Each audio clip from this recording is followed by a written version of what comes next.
Hi, I'm Ronan Chris Murphy. Welcome back to the show. In this episode, we are going to look at the good, the bad, and the beautiful about the Elysia envelope. And I'm also going to give away a Cloudlifter from Cloud Microphones.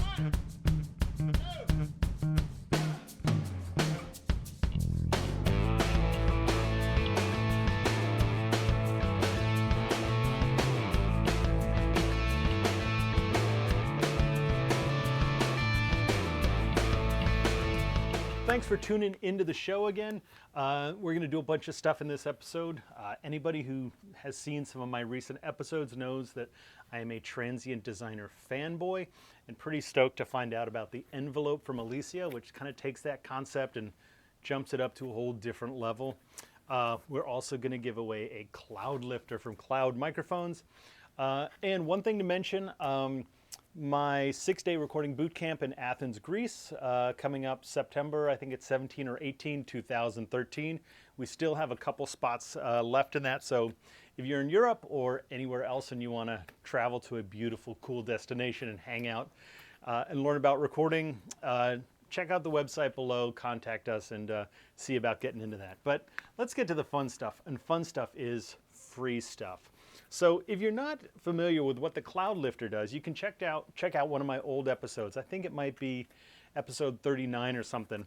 I compared this to another product that does a very similar thing. And basically what this is, it's a phantom powered preamp that does really ultra clean gain. So if you've got some low output microphones that need some clean gain, a lot of times, especially with some vintage mic pre's or some inexpensive mic pre's, when you really crank those up, they start to get pretty noisy. So you can actually pop this into the chain, and really good with like moving coil dynamics and obviously ribbon microphones.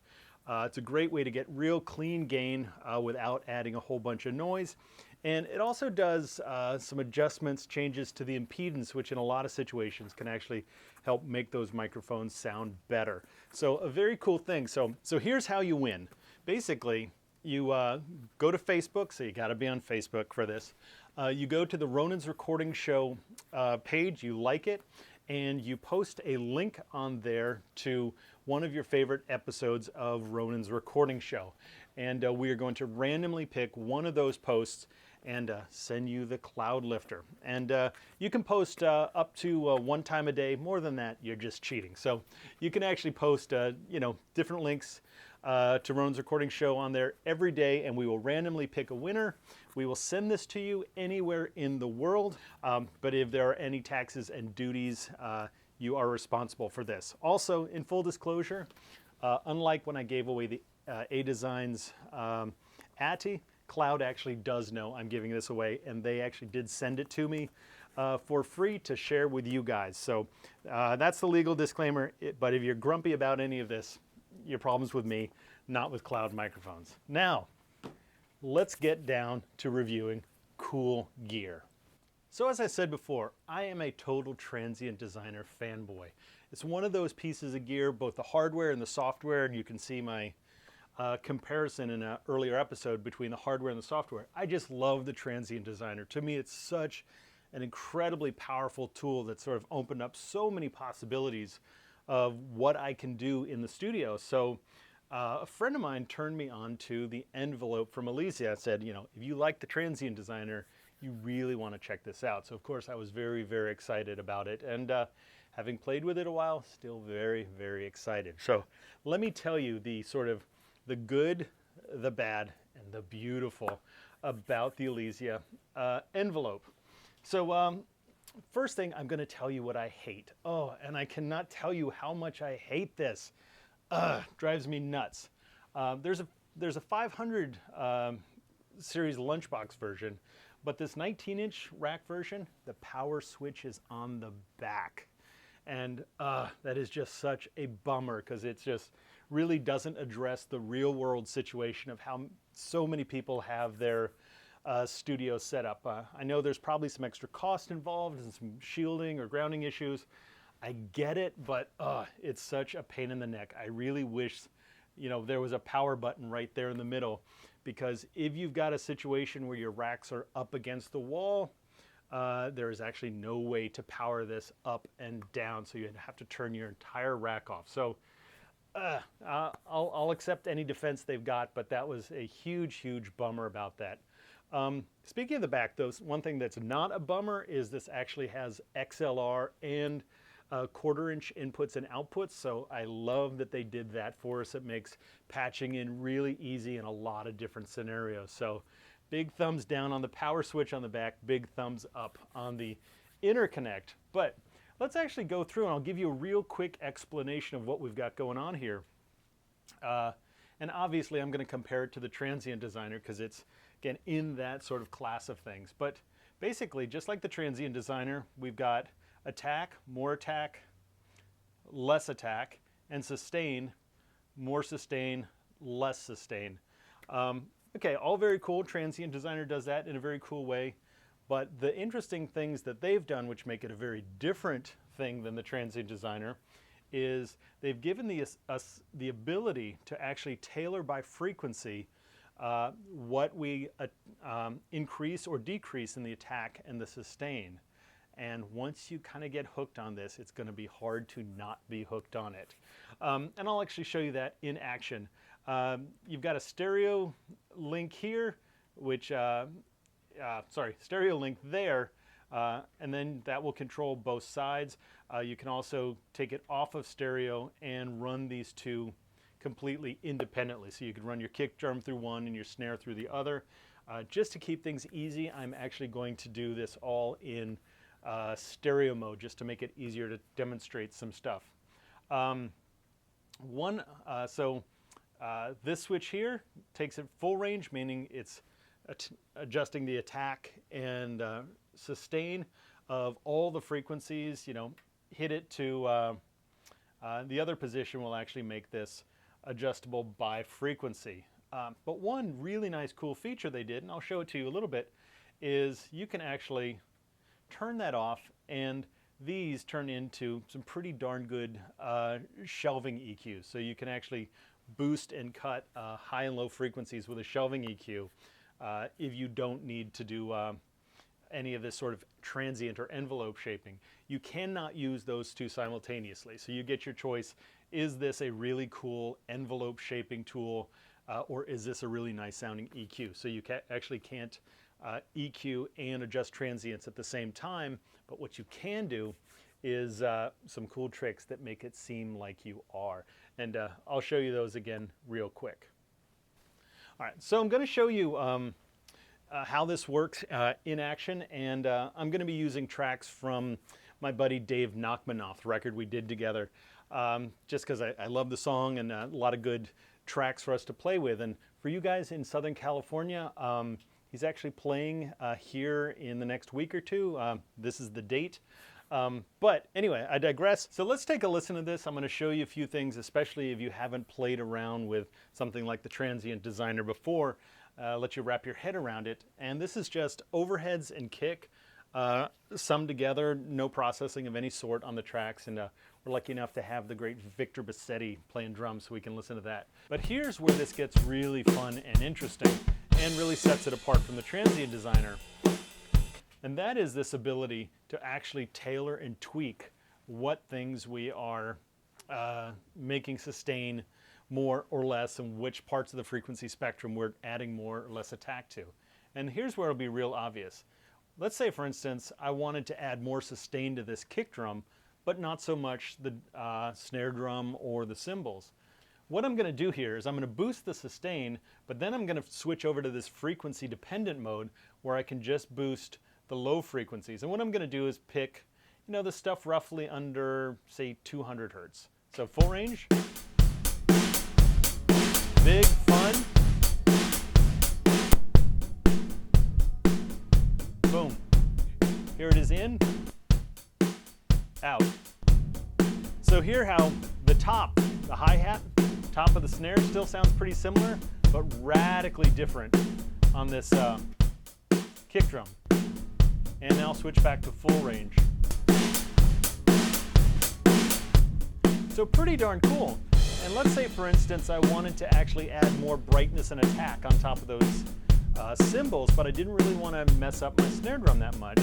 I can say, hey, let's just start getting the things above about 8K and start boosting attack on those.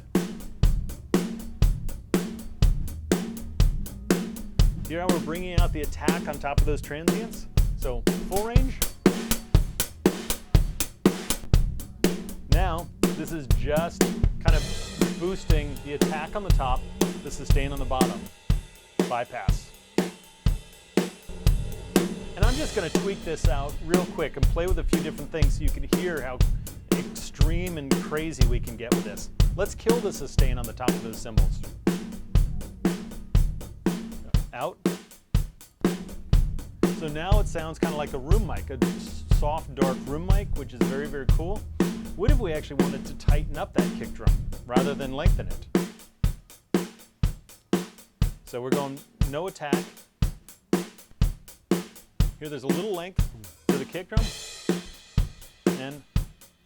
And we've just tightened that up a little bit. Kind of subtle, but pretty significant. So this is actually amazing how quickly we can change things. And I'm just going to spend 20 seconds here really tweaking stuff out.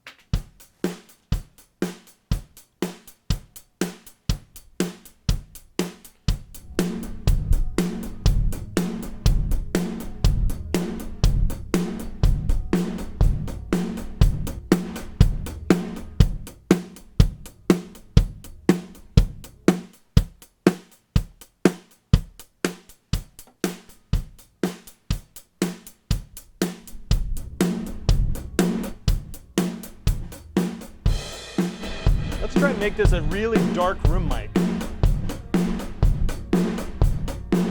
Yeah, here's a really, we're going to take this simple rough mix here and turn it into a dark, roomy John Bonham kind of kit. So very, very, very powerful. That's just on one situation. The short of it is, having the ability to do this, the more I play with it, the more I realize this is just a total game changer. Very, very cool what it could do. And I'm just going to run you through a few kind of quick examples we played with where we got results that I really, really loved. So let's take a quick listen here to just the kick drum. We're going to do it with no processing. Let me flatten all of this out.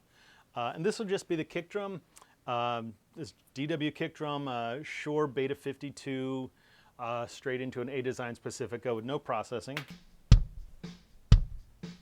And that's actually a kind of a kick drum sound I really like as a starting point.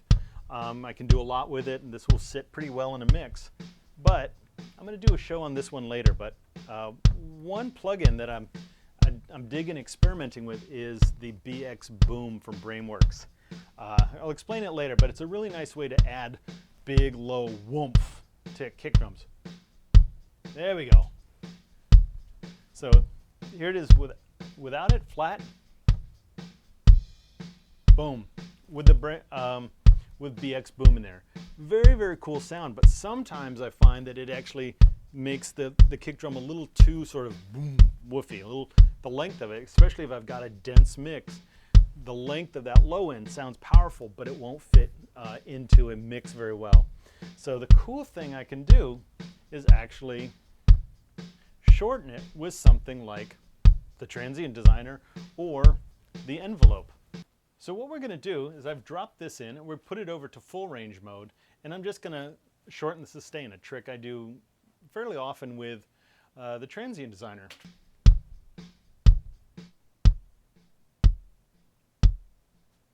Yeah, it's pretty good, but I almost feel I'm losing a little bit of the body of it here in full range mode.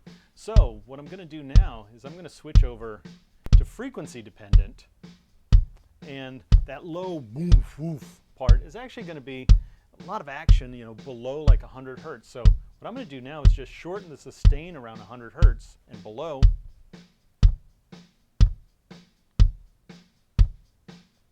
And you can hear that low length of it if you've got decent speakers watching this episode, and you can hear that's tightened up. So bypass, boom, tighten up, and I'm going to go a little more aggressive with it. bypass.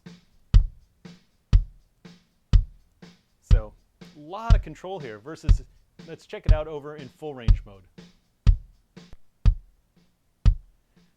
It's kind of losing a little bit of life and character.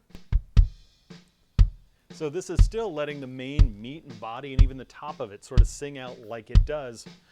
And I'm just tightening up the low frequencies I want. And if I want to have some fun, I can boost a little bit of the attack here on it. Bring out some of the snap on top. So what I'm doing is I'm bringing out some attack here above about 1K and reducing the sustain around below 100. Bypass. So we end up with actually a pretty powerful kick drum sound. Another situation we might have is maybe there's actually too much attack on this and not enough length and sustain. You know, maybe you ended up with sort of a hard rock sound and this is a mellow singer-songwriter or jazz record. We could do just the opposite. So let's go back to flat. We can actually boost sustain here on the low frequencies. Give it a little more space and actually pull back on the attack on the top end to mellow that out. I'm going to go to 4K and above. So now we've got what's starting with a pretty punchy sound. A mellower, bigger, rounder drum sound. Super, super powerful. I'm going to show you one of the experiments I did with this. Yeah, I don't think it's what I would end up with, but I just want to show it to you how powerful this can be as a cool like sculpting tool. What we've got here is the dual rhythm guitars here. Let me bypass it.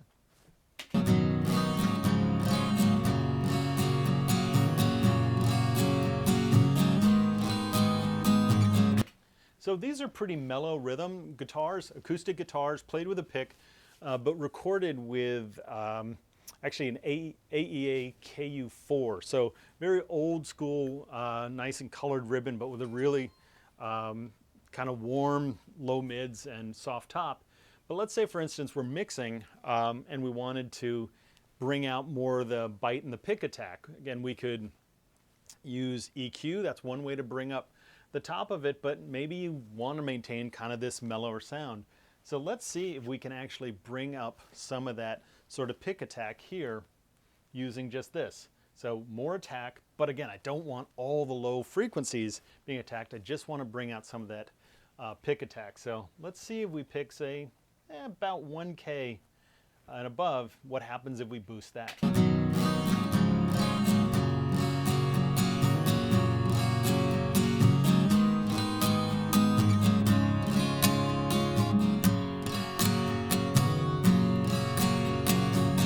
Flat.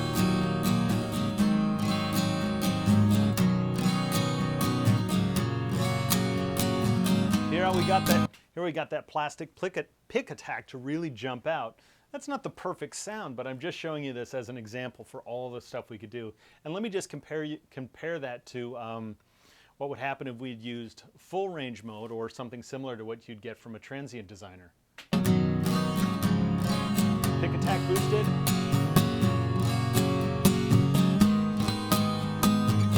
Again, we start to really color the guitar. It's pretty unnatural sounding, but we're able to bring out just that element. So kind of surprisingly cool, and it's interesting if you want to bring out detail in a percussion part. You know, you could bring out, you know, the sort of slap of a bass. Any of these kind of things are fair game. So I want to show you one thing I was able to do with this that kind of blew my mind. And I never expected a device like this to be able to pull off. I'm going to play you actually the full mix of this.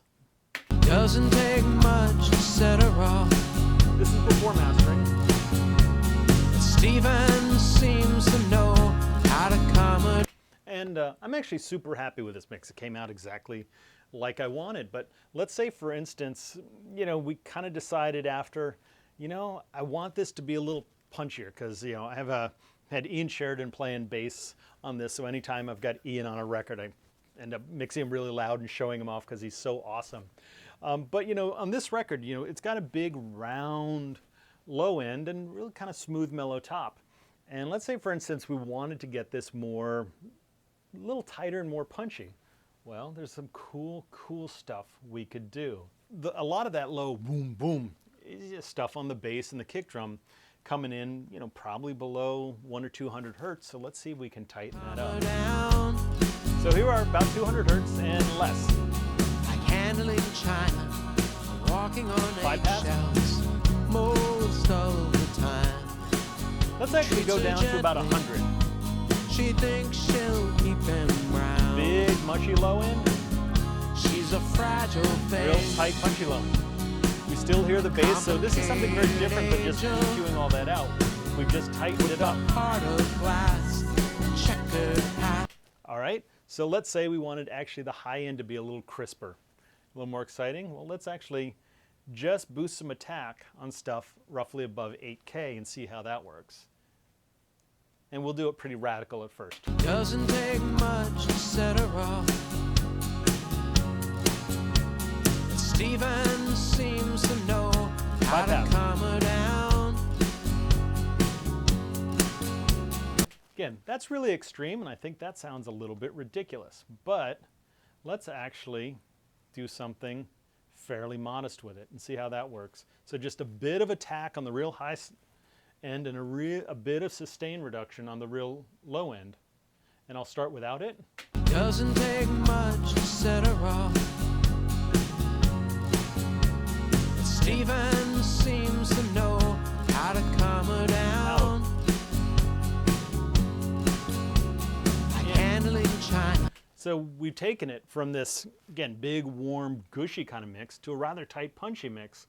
I never imagined we'd be able to do sort of mastering grade processing with this kind of tool. So very, very, very cool. And really the options are kind of limitless. So that's the stuff I love about it. Hate where they put the power switch. But let me show you the thing where I kind of don't like it quite as much. Or let me just say it's different from something I can do with the Transient Designer that I can't really do as well here. One of the things I've always loved about Transient Designers is it allows me to sort of shape the envelopes, the attack and the sustain of things without really altering the performance so much.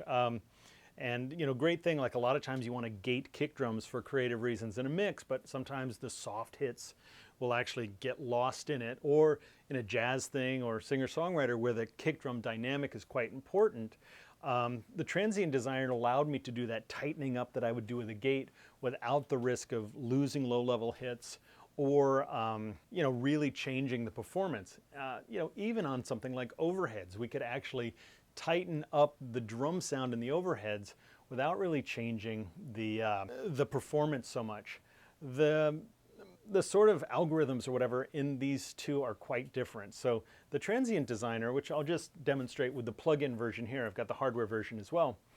I'll just take this overhead, which is already a pretty tight drum sound because I try and do that as we listen, but let's listen to it, and then I'm going to use the Transient Designer to tighten it up. And here we go. In and so now it just sounds like it's in a very tight, dead space. Now it's out in the room. Dead space. What they've done here is something different. I'm not smart enough to understand what goes on under the hood, but what I've found in this one, back to full range mode, is that when we reduce the sustain of things, it actually seems to do something similar to sort of gating or expansion to reduce low-level information. And so what you'll notice here is when we do this same thing on the envelope here,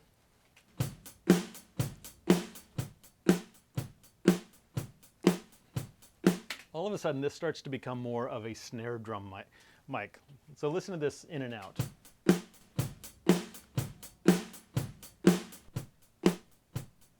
We really get snare loud, hi-hats way down, and we'll compare that again over to the Transient Designer,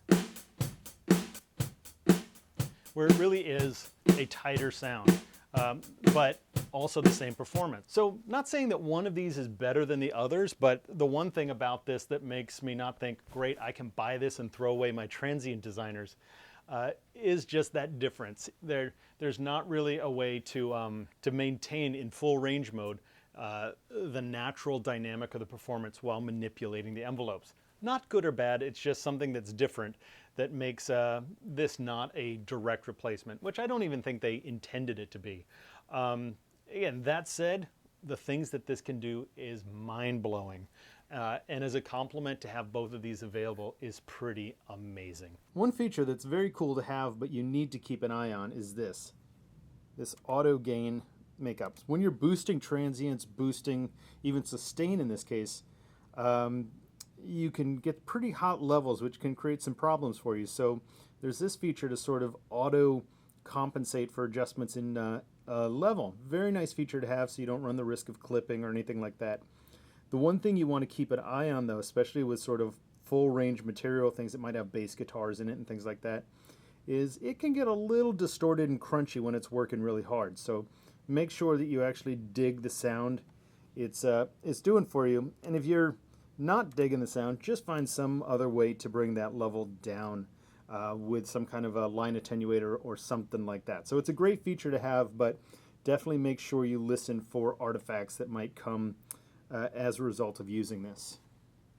So that's it. Aside from that one thing, which again, I prefer on the Transient Designer, again, how it maintains the natural dynamic of performances when you're using it on something like a full range instrument and in full range mode. I prefer the Transient Designer a little bit. But even what this does in full range mode, it does fantastic. The quality is outstanding. Great across the board, and it really is mind-blowing and a complete game changer what you can do with this when you get it out of full range mode and start adjusting dynamics in a frequency dependent kind of way. So strongly recommend you check this out in the 19-inch rack version, or even better yet, the 500 series version, where you get easy access to the power switch. All right, that's it. Hope this helps a little bit, and again, keep checking in. Good luck winning the Cloudlifter. Again, go check out, post those links over on the Facebook page. And yeah, for those of you in Europe or wanting to travel, come hang out with us at the 6-day recording boot camp in Athens, Greece, coming up in September 2013. That's it. Have fun. Stay focused on the music, and we'll see you again soon.